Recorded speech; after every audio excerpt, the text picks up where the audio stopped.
ഈ കോവിഡ് കാലത്ത് ജീവിതത്തിന്റെ രണ്ടറ്റം കൂട്ടിമുട്ടിക്കാനാകാതെ സങ്കടക്കണ്ണീരിലാണ് തയ്യൽ തൊഴിലാളികൾ. കോവിഡ് പിടിമുറുക്കിയതോടെ തിരക്കേറിയ ടൈലർ ഷോപ്പുകൾ പോലും ഇന്ന് ആളൊഴിഞ്ഞ നിലയിലാണ്.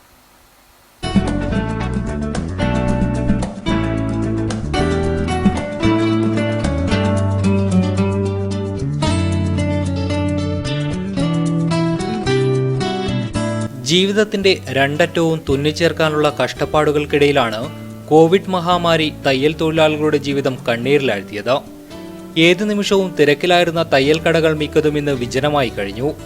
കോവിഡ് കാലത്ത് ജോലി കുറഞ്ഞതോടെ വൈദ്യുതി ബില്ലും ഒപ്പം കടയുടെ വാടകയും വലിയ പ്രതിസന്ധിയാണ് ഉണ്ടാക്കിയിരിക്കുന്നത്.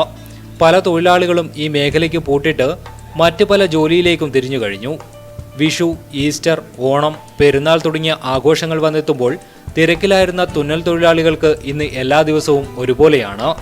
5 വർഷങ്ങളായി ഞാൻ ഈ മേഖലയിൽ ജോലി ചെയ്യുന്നു. ഇപ്പോൾ ഭയങ്കരമായ ബുദ്ധിമുട്ട് അനുഭവിക്കുന്നുണ്ട്. ഒരു പണിയും കിട്ടുന്നില്ല. കല്യാണ സീസൺ, കുറച്ച് സീസണുകളും ഇല്ലാത്തതുകൊണ്ട് ഈ സമയത്ത് ഭയങ്കര ബുദ്ധിമുട്ടാണ്. വിദ്യാഭ്യാസ സ്ഥാപനങ്ങളുടെ ഓർഡർ പ്രധാന വരുമാന മാർഗമായിരുന്ന ഇവർക്ക് ഇപ്പോൾ സ്കൂളുകളും കോളേജുകളും മറ്റു പ്രൊഫഷണൽ വിദ്യാഭ്യാസ കേന്ദ്രങ്ങളും അടച്ചുപൂട്ടിയത് വലിയ സാമ്പത്തിക പ്രതിസന്ധിയാണ് വരുത്തിവെച്ചത്. ഇപ്പോൾ വല്ലപ്പോഴും കിട്ടുന്ന ജോലി മാത്രമാണ് ഏക ആശ്രയമായിട്ടുള്ളത്.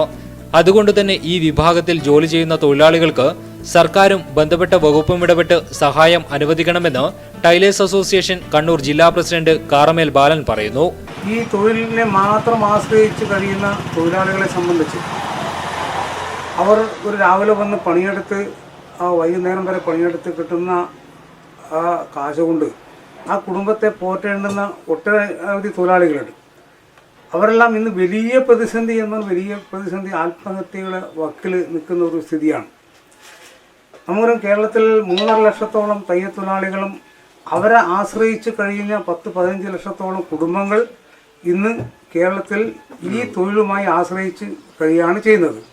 പലരും ബാങ്കുകളിൽ നിന്നും വട്ടിപ്പലിശയ്ക്കും കടമെടുത്താണ് തയ്യൽ യൂണിറ്റുകൾ തുടങ്ങിയത്. ജോലി ഇല്ലാതായതോടെ പലിശയടക്കാൻ പോലും നിവൃത്തിയില്ലാതെ തുരുമ്പെടുക്കുന്ന തയ്യൽ മെഷീന്റെ മുന്നിലിരുന്ന് ഇനി എന്ത് ചെയ്യണമെന്നറിയാതെ പകച്ചു നിൽക്കുകയാണ് പലരും. കോവിഡിന്റെ പിടിയിൽ നിന്നും പഴയ പ്രതാപകാലം വൈകാതെ തിരിച്ചെത്തി തങ്ങളുടെ പ്രശ്നങ്ങൾക്ക് പരിഹാരമുണ്ടാകുമെന്ന പ്രതീക്ഷയിലാണിവർ. News bureau, Payyanur.